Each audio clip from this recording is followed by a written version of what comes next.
AIMIM सदर व MP Hyderabad barrister Asaduddin Owaisi ने मीडिया से बात करते हुए ईरान पर अमेरिका की जानिब से किए गए हमले पर गम और गुस्से का इजहार किया। उन्होंने कहा है कि ये यूएन के क़ानून की ख़िलाफ़ वर्जी है, उसके अलावा ख़ुद अमेरिका के क़ानून की ख़िलाफ़ वर्जी है। आइए देखते हैं उन्होंने मज़ीद क्या कहा। देखिए, जो आज सुबह में यूएस ने ईरान के 3 या 4 न्यूक्लियर साइट्स पर जो अटैक किया है वो इंटरनेशनल लॉ का वायलेशन है, यूनाइटेड नेशन चार्टर का वायलेशन है, एनपीटी का वायलेशन है और ख़ुद यूनाइटेड स्टेट्स का जो संविधान है, आइन है, कॉन्स्टिट्यूशन है, उसका वायलेशन है। क्योंकि उनका संविधान आइन ये कहता है कि बग़ैर उनके कांग्रेशनल परमिशन के कोई उनका मुल्क, उनका देश जंग नहीं कर सकता। पांचवी बात यह है कि ये हमला करके यूनाइटेड स्टेट्स ने गज़ा में जो फ़लस्तीनियों का एथनिक क्लेंसिंग हो रहा है, जेनोसाइड हो रहा है, उसको कवर अप कर रहे हैं।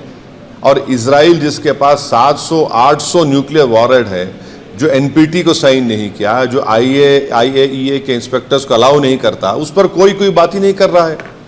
और छठी बात यह है कि मेरी बात लिख के रख लीजिए कि 5-10 साल में ईरान 90% यूरेनियम का एनरिचमेंट करेगा, 90% करेगा। अब नहीं रोक सकते ईरान को। अब ईरान एनपीटी से निकल जाएगा और एनरिचमेंट करेगा। और साथ ही साथ उसका ये असर होगा आज की बॉम्बिंग के बाद कि जितने उस देश में, जितने अरब ममालिक बोलिए, मुस्लिम कंट्रीज़ बोलिए, जो उस खित्ते में है, वो सब लोग अब फैसला करेंगे कि हमको इजराइल के ब्लैकमेलिंग से, इजराइल की हेजेमनी से बचने के लिए हमको अब न्यूक्लियर वेपन्स बनाना पड़ेगा। वो भी आप नहीं रोक पाएंगे। और अमेरिका के इंटेलिजेंस ने खुद कह दिया कि अब ईरान के पास कुछ नहीं है।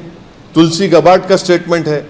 और सबसे अगर ये खित्ता, ये एरिया अगर इसमें जंग शुरू हो जाएगी तो एक बात आपको समझने की ज़रूरत है कि 60 लाख से ज़ायद भारत के नागरिक वहाँ रहते हैं। हमारे इंडियन कंपनीज़ का इन्वेस्टमेंट है वहाँ पर। वहाँ से हमारे नागरिक भारत को बहुत बड़ा फॉरेन एक्सचेंज भी जाते हैं।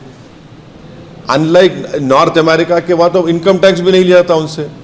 और आखिरी बात यह है कि क्या पाकिस्तान इसीलिए ट्रंप के लिए नोबेल पीस प्राइज का डिमांड कर रहा था कि पूरा उस खित्ते में जंग शुरू हो जाए? क्या इसीलिए उनके जनरल जाकर लंच खा के आए थे वहाँ पर कि पूरे इस इलाके में आग लग जाए, जंग शुरू हो जाए वहाँ पर?